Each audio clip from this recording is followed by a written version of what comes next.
A black veteran in a wheelchair, a loyal service dog, a routine drive home that turned into a national outcry. When police pulled him over, they didn't see a hero, they saw a threat. What happened next didn't just shake the city, it forced the whole country to listen. Dear viewer, what you are about to witness is not just a story. It is a powerful testament to the quiet power and pursuit of justice in places most people ignore. If this is your first time here, I warmly invite you to share where you are watching in the comments below. And if stories like this move you, challenge you, or make you think, consider subscribing and clicking the bell icon. We share voices that deserve to be heard every day. Thank you for being here. Now, let's get into the story. It was past 9 p.m. when the wheels of Jeremiah Cole's van rolled onto the edge of Mulholland Drive. A dry wind rustled through the canyons, whispering secrets only the night knew. The headlights cut through the dark, winding road, like thin blades illuminating eucalyptus trees, and glimpses of the LA skyline in the distance. Jeremiah had made this drive a dozen times, returning from the community center after chess night, with his service dog, Booker, resting in the back seat, and a folder full of volunteer forms buckled into the passenger side. There was nothing unusual about this Tuesday, until the lights appeared in his rearview mirror, red and blue flashing and frantic. A siren wailed once short, demanding. Jeremiah signaled, slowed, and pulled over to the side, his breath instinctively stilled. At 72, he moved slower, but his mind was still sharp, too sharp not to remember how this kind of scene usually ended for black men, especially ones in wheelchairs. He turned off the engine and placed both hands on the dashboard, just as he'd taught his grandsons to do. Booker whined softly in the back, sensing something wrong. The door of the patrol cruiser slammed. Footsteps approached. Slow, heavy. A flashlight struck the mirror, blinding. Jeremiah blinked but didn't move. The officer didn't greet him, didn't ask for his license. Instead, he barked, "Step out of the vehicle." Jeremiah exhaled slowly, voice calm but firm. "Officer, I'm unable to step out. I'm a disabled veteran, wheelchair-bound." A beat. Then silence. The flashlight lowered briefly, scanning the van. The officer moved closer. "You have tinted windows. That's a violation. I need to search the vehicle. My registration and medical exemption are in the glove compartment," Jeremiah said. "I can reach. Keep your hands where I can see them," the officer snapped. The tension cracked like ice across a pond. The canyon echoed the sound of approaching boots. Jeremiah's heart thumped with a tired familiarity. It wasn't fear that gripped him, it was disbelief. After everything he had lived through, after Baghdad, after losing his legs to a roadside IED, after the years of helping other vets back home, was this how it would go? Another command. "Open the door." "I'll need your help with that," Jeremiah said. "The ramp deploys manually." The officer didn't answer. Instead, he reached forward and yanked the door open. Booker growled. Jeremiah held his breath. What followed happened fast, but not unfamiliar. The officer, agitated and impatient, pulled the door wide and reached inside, ignoring the harness on Booker, ignoring the crutches neatly folded beside Jeremiah's seat. He tugged hard at Jeremiah's shoulder. "I said, step out." "I can't." Jeremiah repeated, his voice steady but firmer now.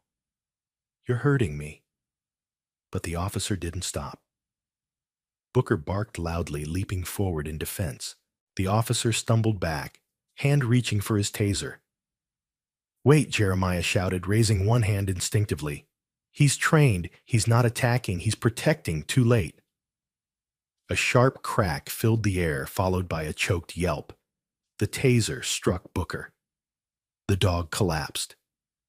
Jeremiah froze. The breath in his lungs evaporated. It wasn't just the pain that hit him, it was the familiarity.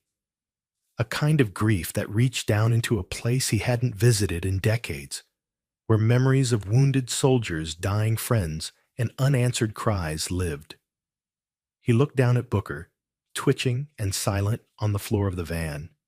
His protector, his partner, his last living connection to a life before this fractured version of peace. Jeremiah didn't cry. Instead, he looked up, his gaze sharp, focused. "You need to call this in. You just assaulted a federal service animal and a disabled citizen." But the officer was already stepping back, hand to his radio, eyes darting nervously. Something had shifted. Another patrol car pulled up behind them, then another. Jeremiah heard the click of a phone camera from a passing cyclist. The city had already started watching. A young officer lighter, more hesitant, approached from the second car. He assessed the scene, saw Booker on the floor, saw the harness, the wheelchair frame, and Jeremiah's veteran plates. His face paled. "Sir, are you injured?" Jeremiah didn't answer. He didn't need to. The silence between them said enough. Paramedics arrived 15 minutes later. Jeremiah declined transport, but insisted they check Booker, whose pulse was weak but present. "He'll survive," one of them said, "but he'll need care." Jeremiah nodded. The crowd had grown by then. A bystander had gone live on Facebook. A retired teacher recognized him and said his name out loud. "That's Jeremiah Cole. He runs the chess program for underprivileged kids in East Hollywood. He's a veteran." Someone whispered, "That's the man who testified in Congress about veterans' rights last year." The officer who fired the taser said nothing. By the time Jeremiah was escorted home, the video had hit 200,000 views. By morning, it would be on CNN. And by that afternoon, the city would start asking questions. But for Jeremiah Cole, none of it came as a surprise. What shocked him was that it had taken so long for someone to finally notice. He had been fighting a quieter war for years. One with no uniforms, no clear enemy. One fought in city hall hearings, hospital waiting rooms, and back alley ramps too steep for his wheels. That night, as he sat beside Booker's crate gently brushing the dog's fur, he whispered, "They didn't see me. Not until they saw you fall." The injustice didn't start with the lights on Mulholland Drive. But maybe, just maybe, it would end there. Jeremiah Cole didn't sleep the night after Mulholland Drive. The pain in his shoulder had dulled to a throb, but the real ache lived elsewhere, in a place beneath the ribs where no doctor could reach. Booker lay curled in the corner of the living room, his breathing shallow but steady. The vet had said he'd recover. Jeremiah believed it. Booker was a fighter. But it wasn't the taser or the bruises that kept Jeremiah awake. It was the silence of an entire system that had once again seen him as less than. Not a veteran, not a citizen, just a man in a van, another black silhouette against the night. The morning sun split through the blinds, drawing long stripes across the hardwood floor. Jeremiah sat in his chair at the kitchen table, a steaming mug of chicory coffee untouched before him. Across from him sat his niece Alana, a broadcast journalism student from UCLA, who hadn't said a word since she'd seen the video. She finally spoke, her voice tight. "Uncle Maya, they tased a service dog, on camera. You were in a wheelchair. They're going to spin this somehow. Say you resisted. Say Booker barked aggressively. You know they will." Jeremiah sipped the coffee. It tasted like metal. "They've spun worse."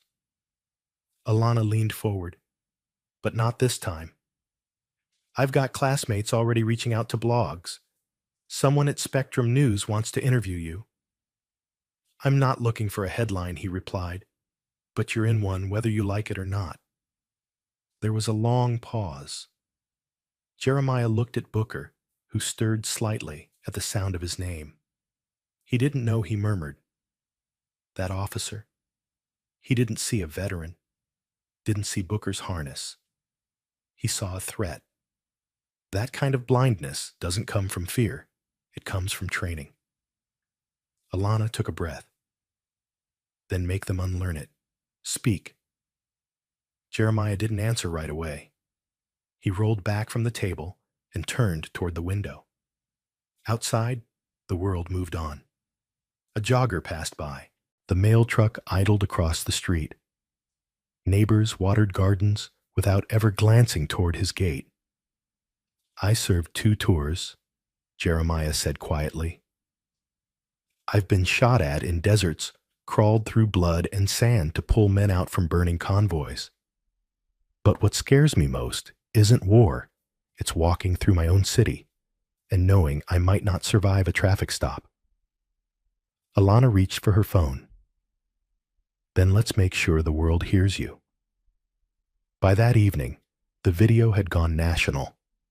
ABC ran a segment under the headline, Veteran Tase Dog Injured in LAPD Traffic Stop.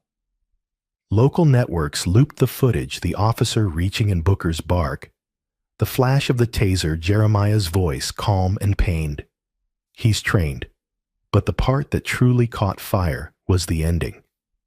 The stillness. Jeremiah's face as he looked down at his fallen dog, not with rage, but with the devastating composure of a man who had expected this. Thousands of comments flooded in, some from veterans, others from disability advocates. But the most unexpected voice came from a former police captain, Jerome Riggins, who had retired 5 years earlier. In a live interview with Channel 4, Riggins said, "That man, Jeremiah Cole, he trained my son after the boy came back from Afghanistan. He gave him a chessboard therapy and a reason not to give up. And that dog certified." I saw the papers myself. If this is how we treat someone like Jeremiah, then the system isn't broken. It's programmed. That quote ignited something. By the weekend, Jeremiah had been contacted by 4 podcasts, 2 radio shows, and an advocacy group that wanted him to speak at their upcoming conference. But Jeremiah didn't want a platform. He wanted dignity, and dignity, he believed, wasn't a performance. Still, Alana convinced him to sit for one interview, just one.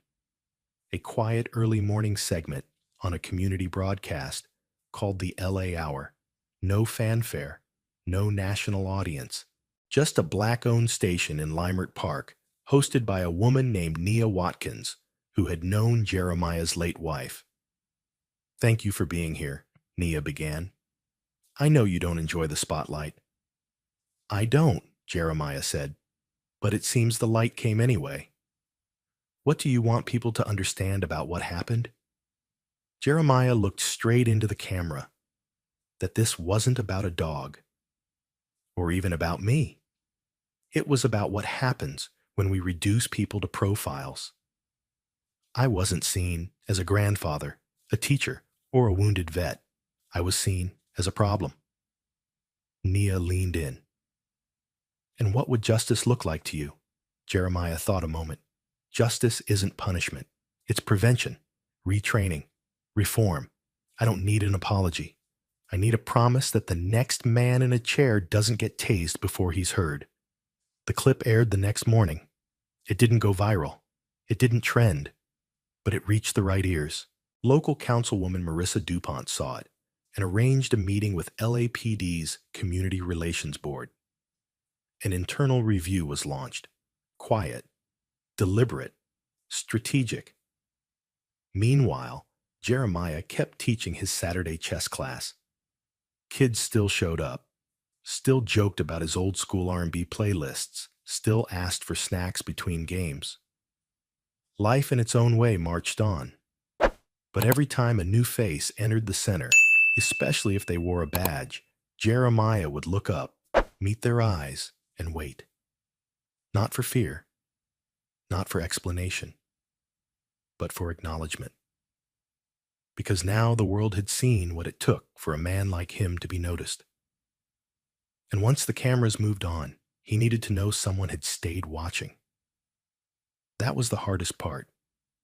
Not the pain, not the headlines, but the question that lingered in every corner of his house every time he looked at Booker's scar. Why did it take his fall for them to finally look up? And would they keep looking when he was gone? It began with one email. A paralegal named Darren Ingo had been watching the LA Hour while eating a sandwich at his desk in a legal aid office tucked away in downtown Los Angeles. He hadn't planned to stay late. He wasn't even supposed to be on that shift. But when Jeremiah Cole looked into the camera and said justice isn't punishment, it's prevention, Darren stopped chewing. He rewound the segment twice. The incident was wrong, plainly wrong. But what struck Darren most wasn't the brutality. It was how calmly Jeremiah carried the weight of it. How often must a man get knocked down before he no longer flinches at the floor? That night, Darren drafted a memo and forwarded it to his supervisor, Laura Mejia, a civil rights attorney with a spine made of stone and a memory like steel. She read it twice, then asked one question. Does he want to fight? Darren wasn't sure. But by Monday morning, Laura was seated across from Jeremiah in his living room, sipping instant coffee and listening without interrupting. Booker sat nearby, wrapped in a loose sweater, his eyes watching her every move. I don't want money, Jeremiah said. And I don't want to sue for the sake of suing. Laura nodded. What do you want? Jeremiah paused. For them to see what they never see. For the next black man in a chair to roll through the city and not have to keep a body cam just to survive. She set down her mug. Then let's build that case. They started small. Public records, use of force data, body cam footage. It took weeks to pry it all loose, but what emerged was damning. The officer involved, patrolman B. Laskin, had 3 previous complaints, 2 involving excessive force during traffic stops with black or Latino men. None had resulted in discipline, but it was the radio transcript that cracked something open. The moment Laskin ran Jeremiah's plates and muttered, "Just another loiterer near the hills," a phrase caught and recorded became proof of a mindset that had turned into muscle memory. A mindset that didn't ask who, only what kind. Jeremiah wasn't surprised. He'd known from the beginning. What stunned him was the scale.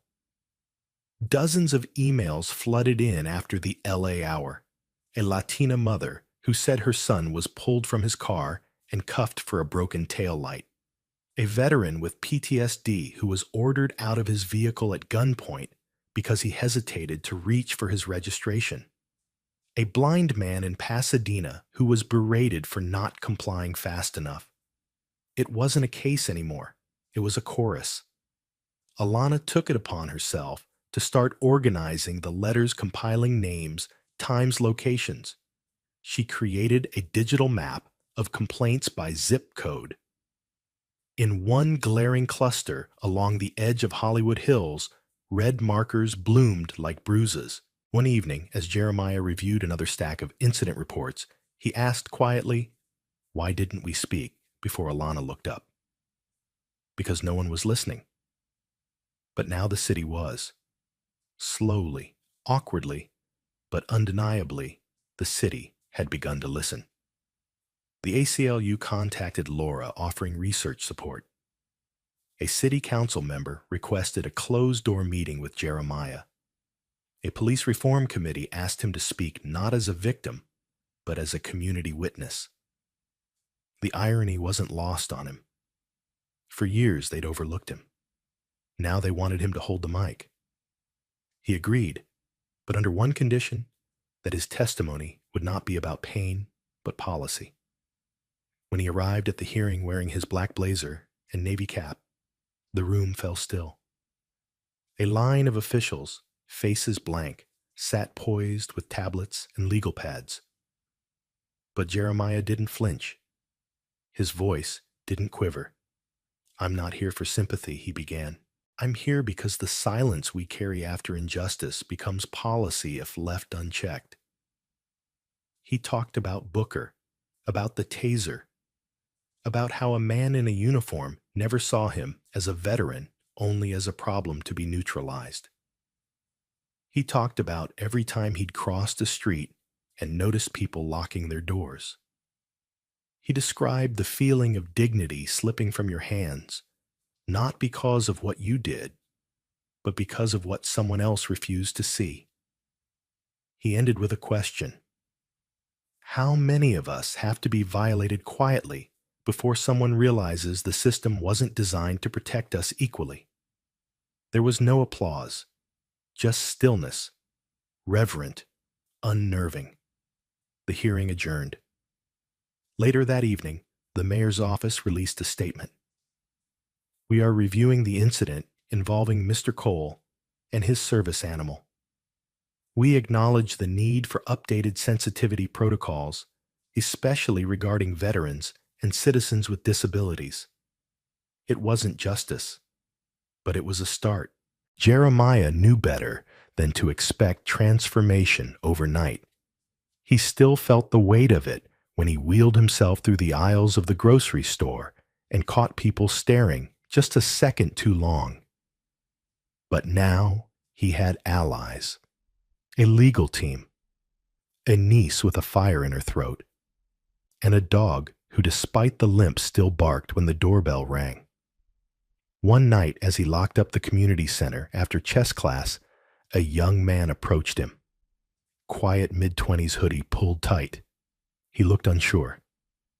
"Are you Mr. Cole?" the man asked. Jeremiah nodded. I watched your video. My dad was like you. Got profiled. Never talked about it. Said the world wouldn't care." Jeremiah waited. "I think he was wrong," the man said. "You made them care." Jeremiah didn't reply. He reached out, placed a hand gently on the man's shoulder, and nodded once. Back at home, he found Booker asleep under the table, the corner of an old bandana hanging from his jaw. Jeremiah sat by the window, turned off the light, and looked out into the dark.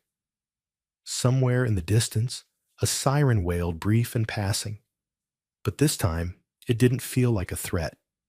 It felt like a signal, not of fear, of change. And for the first time in a long time, Jeremiah allowed himself to hope. The courtroom didn't smell like justice.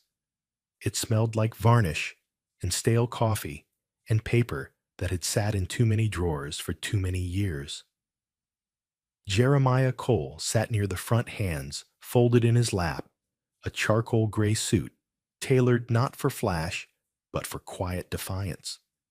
Booker, freshly groomed and alert at his side, wore a red service vest. The leash lay coiled gently around Jeremiah's wrist like a symbol of control in a system that had offered him none.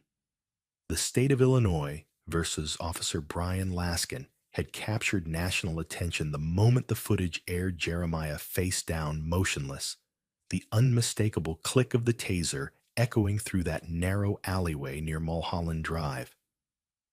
Chicago didn't want this trial, but it needed it. You could feel it in the benches where students, elders, reporters, veterans, activists, and tired parents sat shoulder to shoulder. They didn't all know Jeremiah, but somehow they knew what he stood for, and that today they needed to show up for him. The prosecution began with a voice that held no flair, no fire, just facts. Laura Mejia knew better than to overperform. "We're not here to dramatize," she said simply. "We are here because the rule of law should not buckle under the weight of a badge.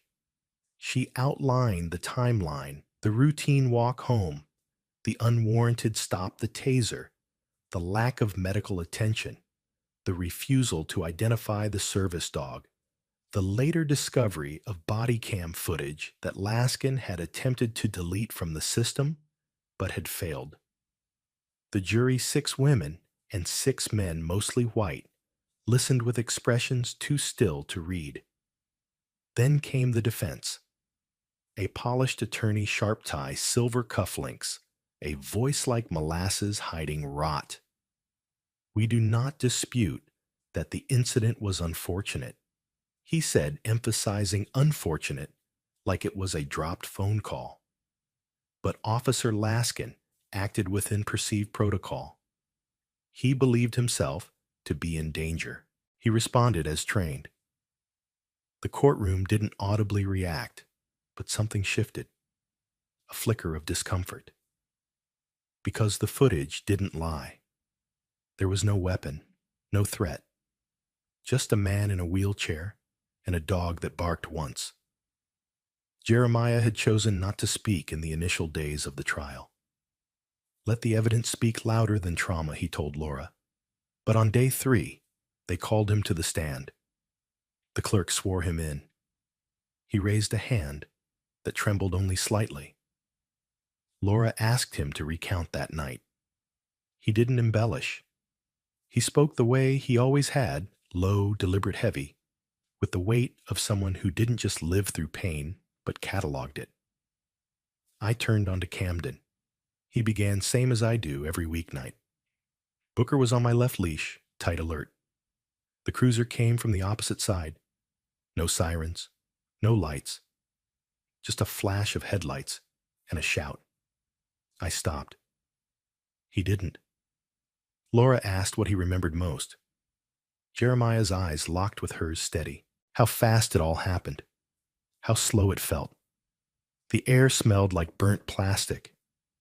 I remember thinking, I hope Booker runs, but he stayed. That's his training. The courtroom was silent. No coughs, no murmurs. And after the taser, Laura asked, did the officer offer aid? No, Jeremiah replied. He stood over me and said, next time, comply faster. There was a pause, a long one, and then Laura asked the question that had never made it into any police report. What do you want this trial to do? Jeremiah inhaled deeply. His voice, when it came, cracked only once. I want the courtroom to mean something. I want my nephew, when he wears his first suit, not to wonder if it's for a graduation or a funeral. I want the law to stop asking me to prove I'm worth protecting. His testimony ended not with applause, but with eyes, lowered jaws, clenched pens frozen mid-sentence. The defense called Officer Laskin the next day. He entered in full uniform. No remorse, no acknowledgement. When asked about his actions, he repeated the words like a shield. I followed procedure. I followed my training. I perceived a threat. But what did you see? The prosecutor asked. Describe him. Laskin looked confused. He had a hoodie, a dog, a wheelchair.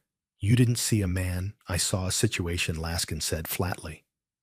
And in that moment, the entire room exhaled, not because of what he said, but because of what he didn't.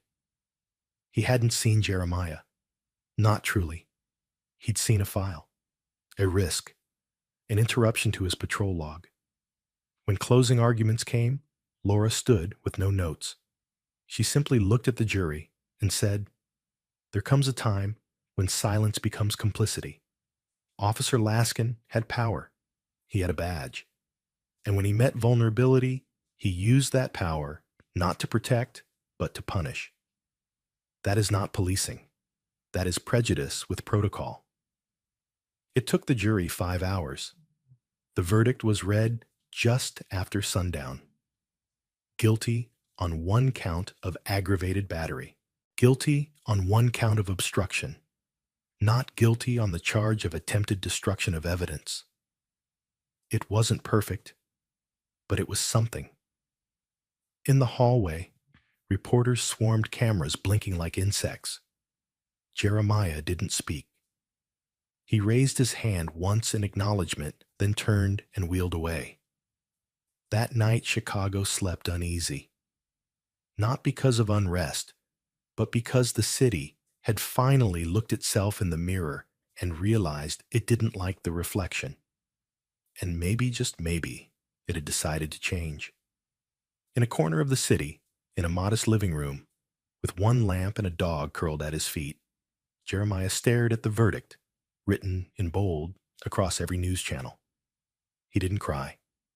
He didn't cheer. He whispered only one thing. Now, let them listen. The morning after the verdict, the city still felt uncertain. Rain tapped gently against apartment windows, like a question no one had answered yet. In a quiet corner of the South Side, Jeremiah Cole sat on the porch, a worn quilt draped over his knees, Booker curled at his feet. The air carried that post-storm stillness, the kind that follows after something breaks and begins all at once. The news kept spinning. Headlines ran with urgency.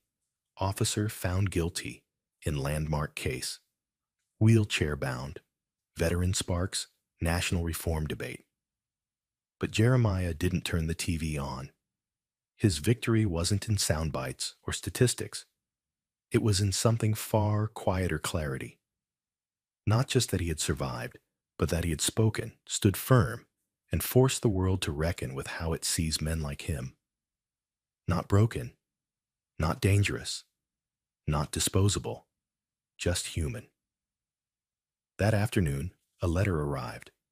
No postage. Just a folded piece of notebook paper left tucked into the gate. Crayon scribbles danced across the top in bright green. Dear Mr. Cole, my mom said you're the reason the police are learning better now. She said I can feel safe walking our dog again. Thank you for being brave. I want to be like you. Jeremiah stared at the words for a long time. They were crooked and misspelled, but they held more truth than anything he'd heard in a courtroom. He folded the letter, tucked it into his breast pocket, and let it rest near his chest, like something sacred. In the weeks that followed, things began to shift, not loudly, not all at once, but enough. Police precincts across the state implemented new training modules focused on disability awareness and de-escalation. Schools invited Jeremiah to speak not as a victim, but as a teacher. Veterans groups reached out offering solidarity. And a local college asked if he'd consider guest lecturing in their criminal justice program. He said yes. One Thursday, he rolled into a small classroom lined with 20 folding chairs. He looked out at the faces, some skeptical, some curious, all waiting, and began, I'm not here to teach you how to be perfect. I'm here to show you how not to become blind to what's right in front of you. Power doesn't corrupt, it reveals. They listened, and they kept listening. Jeremiah never returned to the alley on Mulholland Drive, not physically, but in memory he visited often not to relive pain, but to remember the place where silence ended and change began, where a leash, a bark, and a body in a chair rewrote what justice could mean. And though he still bore the scars visible, and otherwise he wore none of them like wounds. He wore them like armor forged from truth. Booker, now older and slower, still followed him everywhere. When they moved through the city, people no longer looked away. Some nodded, some whispered, some stopped to say thank you. But Jeremiah never needed the praise. What mattered was that they saw him now, not as a headline, but as a man who didn't let the fire consume him. He built something with it. A new chapter, yes, but one written in his own ink. In the heart of a city often deafened by sirens and divided by fear, Jeremiah Cole, an aging black veteran in a wheelchair, reminded a nation that justice isn't about shouting the loudest, but about refusing to be silent when it matters most. His story did not begin with a courtroom, nor with a viral video. It began on an ordinary night on Mulholland Drive with a leash, a dog, and a badge that saw his body before it saw his humanity. He wasn't famous. He wasn't trying to make history. He had simply been walking his service dog Booker the same way he had done for years, when a single encounter with law enforcement spiraled into a moment that would shake institutions and stir long dormant questions about race power and the quiet courage of those society too often overlooks. What followed was not just a personal battle, it was a public reckoning. When Jeremiah's bruises spoke louder than the officer's report, when footage surfaced and the city could no longer ignore what it saw, the country leaned in. The trial wasn't just about a single officer or a single night. It was about patterns, about how we see men in wheelchairs, about how we treat veterans after their service, about who gets believed when the system fails. But Jeremiah never let pain be the only thing that defined him. Through every press conference, every interview he declined, every time he wheeled himself into another meeting room or school auditorium, he carried something larger than anger. He carried truth. Quiet, resilient, unflinching truth. And people listened. Not because he demanded it, but because dignity once revealed has gravity. Today, policy is shifting. Training manuals are being rewritten. Young cadets now learn not just how to enforce the law, but how to recognize the humanity in every citizen. And none of this would have happened without one man who chose not to be silent. So what can we take from Jeremiah's journey first? That courage doesn't always look like standing tall. It can look like rolling forward when every system tells you to stay in place. It means choosing to speak when silence would be easier. It means knowing your worth even when the world forgets it. Second, that change rarely begins in the spotlight. It begins in small rooms, in quiet acts, in refusing to bend to bitterness. Jeremiah didn't ask for fame. He asked for fairness. And by doing so, he gave a voice to thousands who had none. And finally, this story asks something of all of us. What do we do when we see injustice? Do we scroll past it? Do we doubt it? Or do we sit up, listen, and let it change us? If Jeremiah's story moved, you share it. Let it breathe beyond the screen. Talk about it with someone who doesn't think racism exists anymore. Send it to a friend who thinks one voice doesn't make a difference, because now you know it does. And if you believe in stories that illuminate truth, amplify the unheard, and remind us of what we're still fighting for, subscribe to this channel. Your support helps us keep telling the stories that need to be told. Every comment, every share, it tells us that dignity matters, that courage still resonates, that you're part of something bigger than a video. This isn't just content. This is conscience. And Jeremiah Cole's story is just one of many. Stay with us. There's more to come.